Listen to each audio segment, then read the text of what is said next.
Duties to clients covers these 5 standards. Standard 3A, loyalty, prudence and care. Members and candidates have a duty of loyalty to their clients and must act with reasonable care and exercise prudent judgment. Members and candidates must act for the benefit of their clients and place their clients' interests before their employers or their own interests. This is an important standard and it places the client before even the employer. So let's just understand the order over here. Let's say you are an investment advisor and you work for a particular brokerage firm. What you need to do is place the client's interests first. After the client's interests come the interests of the employer and then your own interests. So the client comes first. The only exception has to do with integrity of capital markets, which was the earlier standard we talked about. The only time that you might compromise your client's interests if there is a conflict with the integrity of capital markets, which means that if the client is expecting you to do something that is not right, something that might compromise the integrity of capital markets, then obviously you do not need to follow what the client is saying. When discussing standard 3A, it's also important to understand the meaning of the term prudence. Prudence requires caution and discretion. One simple way of putting it is that when you are advising a client or acting on behalf of the client, you need to treat the client's funds the way you would treat your own. That is the most simple way of putting it. But if we get a little deeper, we also need to understand the client's circumstances. So we have to put ourselves in the client's shoes, understand the risk and return requirements for our client, and then make decisions or make recommendations based on the situation. At times, we might be following a particular investment mandate. In that case, prudence would mean following or diligently following the mandate. Let's now look at various elements under guidance. The first one is understanding applicability of loyalty, prudence, and care. There is a very simple point to be made over here. Investment advisors will find themselves in different job roles, and then obviously the job descriptions will be different. It is possible that in certain situations an investment advisor or a portfolio manager has fiduciary responsibility. With fiduciary responsibility, there will be some legal requirements, and obviously fiduciary responsibility also comes with a higher level of trust. There will also be situations where an investment advisor or an investment manager might not have fiduciary responsibility. But even if he or she does not have fiduciary responsibility, this standard still applies in the sense that the investment advisor needs to be loyal, needs to be prudent, and needs to be extremely careful in managing the funds of the client or in giving advice to the client. Next point has to do with identifying the actual investment client. Standard 3A is about being loyal to your client. So the first step is to understand who your client is. Often this will be relatively easy. If you've been hired by a wealthy individual to manage his money, then obviously the client is that wealthy individual. But it is not always that easy to define the client. Let's take another situation where you've been hired by a large company to manage the pension fund. So you've been hired by the company and you are managing this fund. Who is your client, and in other words, who must you be loyal to? At first glance, it might appear that since the company has hired you, the company is your client, but in this context, that is not true. Your client consists of all the employees for whom this pension fund is being run. So you need to understand the mandate of this pension fund, and you need to be loyal to all those who will ultimately benefit from the pension fund. Another scenario is where you are managing, let's say, a large cap equity fund, and that fund has a particular benchmark. Let's say that the benchmark that it's compared against is the S&P 500. Several people might be investing in that fund. Your client is not any one individual. So what your responsibility is in this context is to follow the mandate of the fund.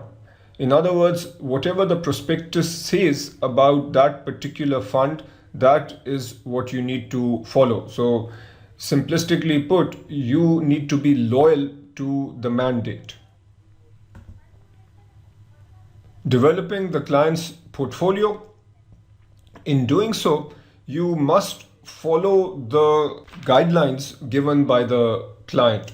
If, let's say, an IPS has been defined, then your responsibility is to follow what is documented in the IPS. Furthermore, in creating the portfolio, one needs to take a portfolio perspective. This means that each investment needs to be evaluated in terms of the impact that it will have on the overall portfolio.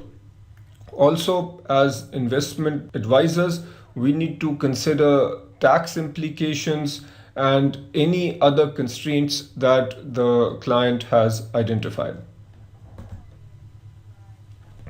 Next, we come to soft commission policies. To understand this concept, let's consider the following scenario. You are an investment manager. You get money from your client and you use the services of a broker to invest this money. Since you are using this broker, the broker obviously needs to be paid a brokerage fee. That brokerage fee also comes from the client. The client might not know which particular broker or brokerage firm you are using. Let's say that from this particular broker, you get research reports. Note that you are getting these research reports from the broker because of the brokerage or the commissions that you are paying the broker. The brokerage commission, though, is coming from the client. It's the client's money. So anything that you get from the broker, such as the research report, really should benefit the client. If that is not happening, then we have a conflict, and it is your responsibility to inform the client of this conflict and be clear about how this conflict is being handled. If you do not do that, then we have a violation of standard 3A.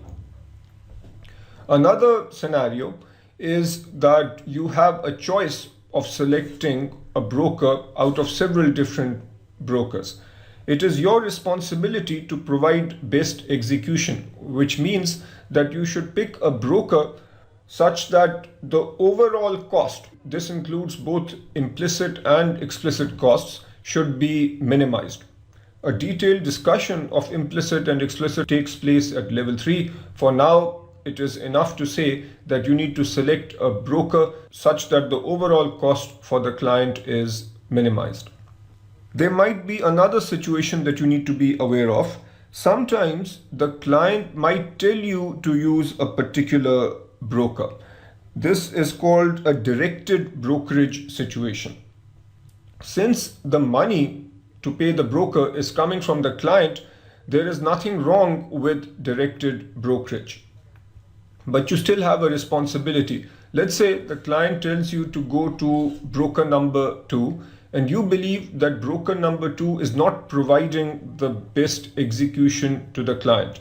It is your responsibility to inform the client, and then if the client insists on using that broker, that is okay. Then you are supposed to use that broker, because again, the client brokerage is the client's, so ultimately the client can decide how to spend his money.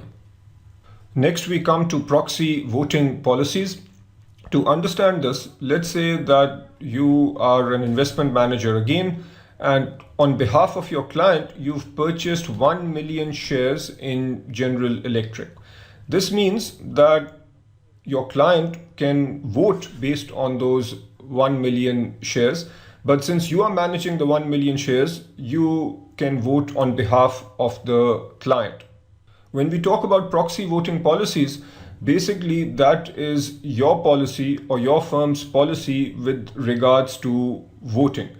It is not necessary that every time there is a vote, you vote on behalf of the client, because if you do a cost-benefit analysis, at times it will not be worth putting the effort into voting. However, when you believe that it does make sense to vote because there will be a benefit to the client, then you should go ahead and vote. Having said that, the point here is that whatever the policy is of your firm with regards to proxy voting, that policy needs to be very clearly communicated to the client. We now come to recommended procedures for compliance. You as an investment manager should regularly share account information with your clients, and regular means at least every quarter. Account information should include all the holdings and all the transactions that took place during the quarter. Client approval. If you need to take an action about which there is any doubt as to whether or not the client will approve or whether or not it follows the mandate of the client, then you should get the client's approval before proceeding. We also have a long list of policies for the firm here. Where possible, you should encourage the firm to have these policies, and at least at an individual capacity, you should be following these policies. Most of them are fairly self-evident. You should encourage the firm to follow all applicable rules and laws, and obviously you yourself should do that. Establish the investment objectives of clients. Consider all the information when taking actions. Obviously, this is all information related to the client. So you need to understand the client's risk profile, the client's return requirements, the client's constraints, and so on.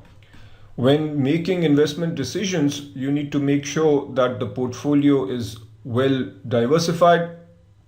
You need to carry out regular reviews with the client because your client's circumstances might change. You need to deal fairly with all clients with respect to investment actions. If there are any possible conflicts of interest, then these conflicts need to be disclosed to the client. Related to that is compensation arrangements.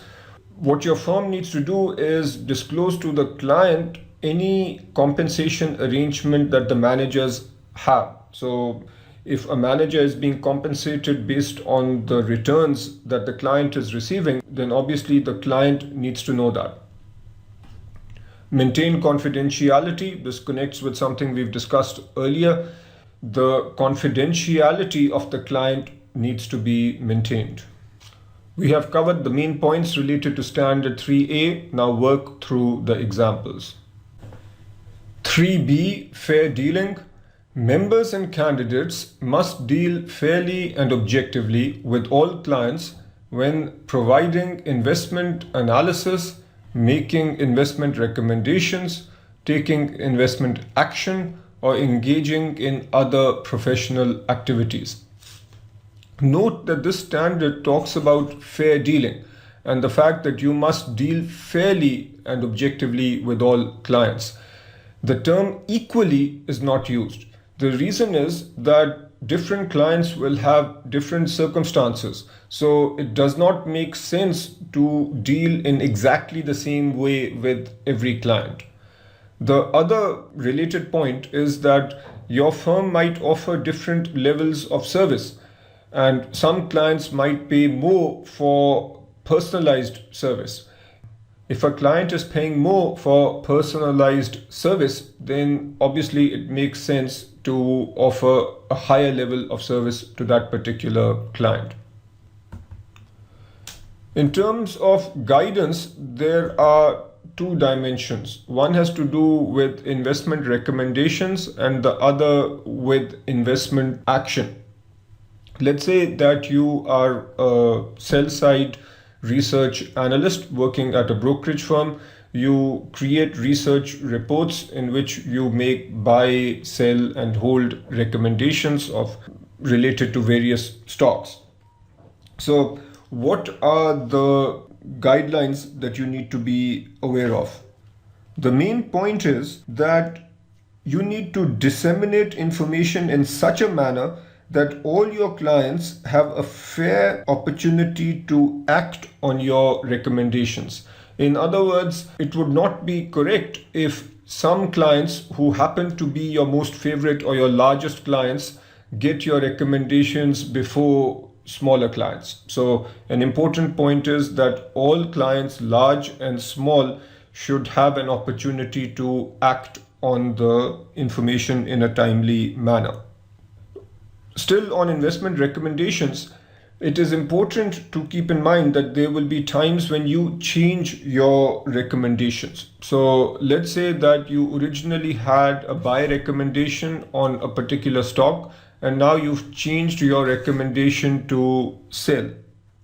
You need to be aware of those who might have acted on your previous information, and they should obviously receive the updated information. Also, if a client comes to you after your sell recommendation has been issued and wants to buy more shares, then it is your responsibility to inform the client that your recommendation has changed. And if the client still wants to buy, then you can go ahead and help the client buy more shares. Coming now to investment action. Now, let's say that you are a portfolio manager and you are actually purchasing shares for your client. The basic idea is that you should treat all your clients fairly, given their investment objectives and circumstances. For example, when making investments in new offerings or in secondary offerings, you should distribute the shares to all customers for whom this particular investment is appropriate, and you need to be following a method which is consistent with the policy of your firm. If necessary, you should also allocate shares to your clients on a pro rata basis. There are a few more points to keep in mind here. Let's say that you have multiple clients and one of the clients happens to be a family member who is a regular fee-paying client.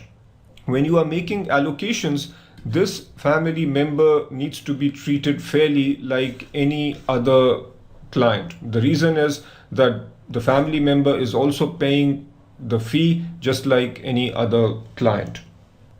You should disclose to your clients and prospective clients the documented allocation procedures of your firm. This disclosure should be clear and complete, and if the client has any questions about the procedure, then you should make those points clear to your clients and potential clients. When coming up with fair dealing compliance procedures, we should keep the following in mind. Number one, limit the number of people involved. And this is fairly obvious. Let's say that there is a committee involved that researches a given set of stocks. If there are lots of people involved in the process, then let's say that this committee is discussing a situation where the recommendation is changing from a buy to a sell. with lots of people involved, it is possible that somebody on this group will disseminate the information before the formal release. Second point is to shorten the time frame between decision and dissemination. And again, if this time frame is long, then the chances are higher that somebody will disseminate the information. On the other hand, if this time frame is very short, then the chances of information being disseminated by somebody in this group would be lower. Firms should publish guidelines for pre-dissemination behavior. For example, a strict policy might be that while a given stock or a given investment is being discussed and a recommendation is being developed, nobody on that committee should talk about that particular investment with anyone else during that time, and no one should be taking any investment action. When dissemination is done, in the sense that the information is shared with the rest of the world, then it should be simultaneous. In other words, different clients and stakeholders should get the information at the same time. Firms should maintain a list of clients and their holdings. And as discussed earlier, firms should develop and document trade allocation procedures. These procedures should be communicated and shared with clients if requested. Disclose trade allocation procedures. So I already mentioned this. Establish systematic account review. The accounts of the individuals in the firm as well as the accounts of different clients should be evaluated on a periodic basis to ensure that all clients are being treated fairly. As discussed earlier, firms can have different levels of service, and these different levels of service need to be clearly defined and disclosed to clients. The clients should then have the option of selecting the level of service that is appropriate for them. Obviously, clients who want a higher level of service will pay more, and then they get the level of service corresponding to what they pay for and what they have selected. That is it in terms of standard 3B. Now work through the examples.